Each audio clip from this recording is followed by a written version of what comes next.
Hi guys, this is Dan from Magic Pachinko with a short video, not necessarily on a vintage Pachinko machine, but about a vintage Pachinko machine.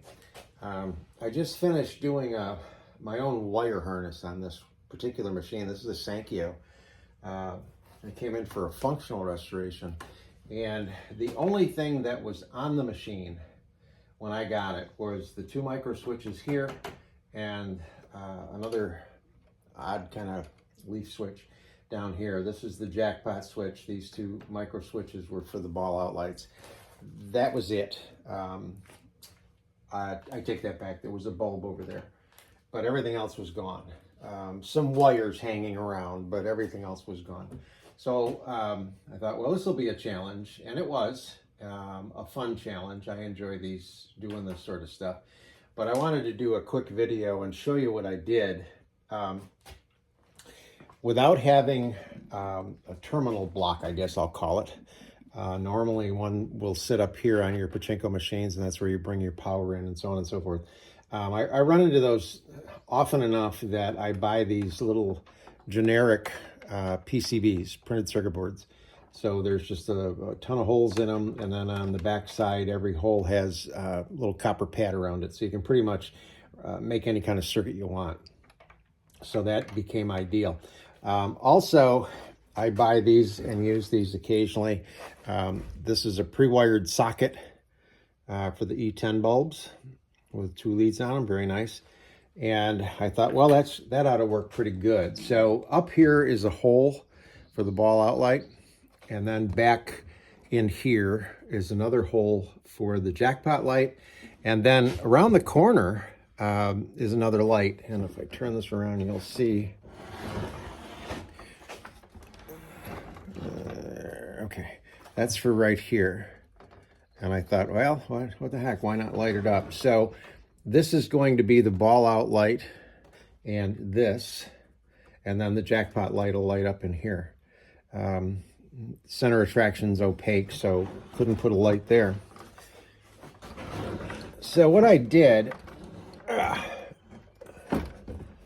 is I realized I had to mount this PCB up in this area, and I thought, what if I just mount that socket right onto the PCB board and then just be able to do this and just stick that light right through the hole. And it just worked out perfectly. So what I did is, if you end up doing these, and like I said, these are kind of fun, you bring your power in, and keep in mind with a DC circuit, there's no polarity. So I'm just going to call it power, red, return, black. So all of these connections here are power.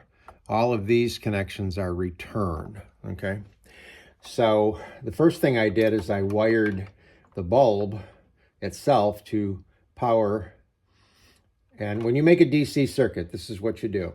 You start out with a bulb or a switch, really doesn't matter. But you start out on one side of the bulb and you go to power, down here, power. So one of these green wires goes to the bulb. From the bulb, it comes across and goes to one of the micro switches, which I believe is the green wire coming through here. Out of there, it's now going to go and return, so that you've got a bulb and a switch making a circle, and the switch is what breaks the circle. So when the switch is made, the bulb's going to come on. So let me plug this in, and I'll show you what I mean. Okay. All right. So right now, the ball out light is lit. Now keep in mind, this is going to be like that, shining through on the front side of the machine, and it's controlled by these micro switches here. So when the ball out light condition is met, these are going to go off. Okay. And the same thing with this one over here. If you can see it, I think you can, yeah. It'll turn that one off. Now what I ended up doing is I utilized both micro switches. I use the one micro switch for this light, and I use the other micro switch for the light in the front.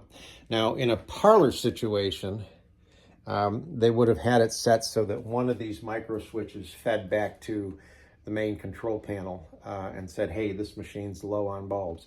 I just utilized it a different way. Rather than parallel circuiting the two bulbs, it was easier to just use both switches.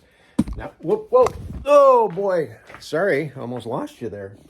Okay, so I basically did the same thing with this switch. You go from the, this is the jackpot light here. So you take power from the board, run it to the light, take it from the light down to the switch, bring it back from the switch, and back to return. All right, so now when this switch is made, the jackpot light will come on.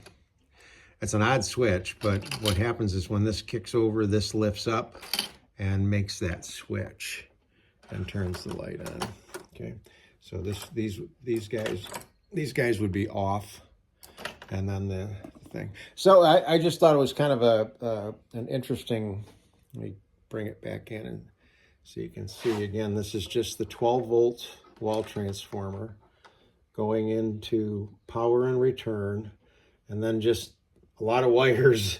I'm sure there's, if people that know more about this could share common paths and things like that, but and to an extent I do that on some machines, but this one was a little odd, so I just did what I needed to do. All this is a junction of those two wires. I just soldered it into the board so it didn't go anywhere. I cut the wire a little bit too short, so I just jumped it back over. Not the prettiest thing in the world, but certainly effective. So give you a better look at that. Again, this is the power and this is the return. So it's just a circle. Power to a light bulb, to a switch, back to return. So that when the switches are open or closed, depending on how you want to look at it, the lights are on. When the switches go the other way, the lights go the other way. So on, off, and then the same thing over here, on and off with the jackpot light. So that was kind of cool, kind of fun. If you have any questions about wiring and things like that, I'm always glad to help you out. And just as a point, YouTube channel, I get a lot of comments on the YouTube channel. Love the comments. I try to respond to them all the time. People that will email me or text me, as soon as those things come in, I see them and I respond to them. So if you're looking for information and you contact me, please make it easy for me to contact you back. Leave me a phone number, text me directly to my phone, whatever, and then expect a 585 area code call coming back to you shortly after you request information. That's just the way I work. I like to get back to people as soon as possible. Keep the questions coming and know that I will be there to help you out. We want to get as many of these vintage machines back up and running as we possibly can. Enjoy.